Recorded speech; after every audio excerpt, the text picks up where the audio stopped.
जय श्री राम। राम केवट संवाद आप लोगों के बीच पेश कर रहा हूँ एक नए धुन और तर्ज के साथ। सुनिए। जब सीता माता और राम लक्ष्मण जी गए गंगा घाट पे तो केवट से कहने लगे, केवट अरे सुनो ये केवट भैया, ले आओ अपनी नैया।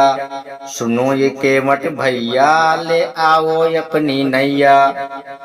तब केवट क्या कह रहा है, सुन ले रघुरैया, ना लाऊं किनारे नैया।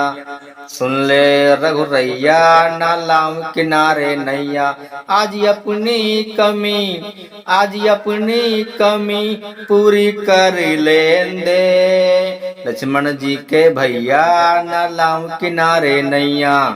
लक्ष्मण जी के भैया, ना लाऊं किनारे नैया। केवट कहने लगा लक्ष्मण जी को देख के कि बहुत न्याता रहा हो। जब हम गए कछुआ रूप में विष्णु भगवान के पांव पकड़े तो नहीं पकड़े दे रहा।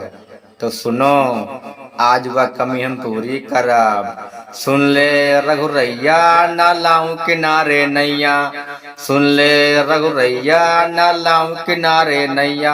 आज अपनी कमी, आज अपनी कमी पूरी कर लें दे। लक्ष्मण जी के भैया, ना लाऊं किनारे नैया।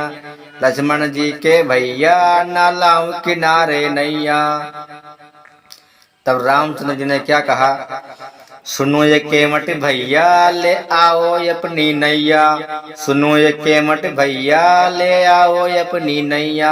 आज अपनी कमी, आज अपनी कमी पूरी कर लो तुम। सुनो ये केवट भैया, ले आओ अपनी नैया। सुनो ये केवट भैया, ले आओ अपनी नैया।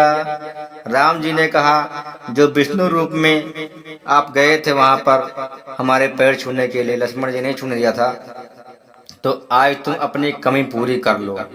सुनो ये केवट भैया, ले आओ अपनी नैया। सुनो ये केवट भैया, ले आओ अपनी नैया। आज अपनी कमी, आज अपनी कमी पूरी कर लो तुम। सुनो ये केवट भैया, ले आओ अपनी नैया। तब केवट ने कहा, इस सागर से सठिया गए, गंगा के घाट पे आ गए। इस सागर से सठिया गए, गंगा के घाट पे आ गए। एक कभी क्षीर सागर में शयन करते थे विष्णु रूप में, आज इनको गंगा के घाट पे आना पड़ा। इनको क्या मालूम था कि हम वहीं मिलेंगे केवट के रूप में। इस सागर से सठिया गए, गंगा के घाट पे आ गए। इस सागर से सठिया गए, गंगा के घाट पे आ गए। आज अपनी कमी, आज अपनी कमी पूरी कर लें दे। सुन ले सिया के सैया, ना लाऊं किनारे नैया। लक्ष्मण जी के भैया, ना लाऊं किनारे नैया। सुन ले रघुरैया, ना लाऊं किनारे नैया। सुनो ये केवट भैया, ले आओ अपनी नैया। सुनो ये केवट भैया, ले आओ अपनी नैया।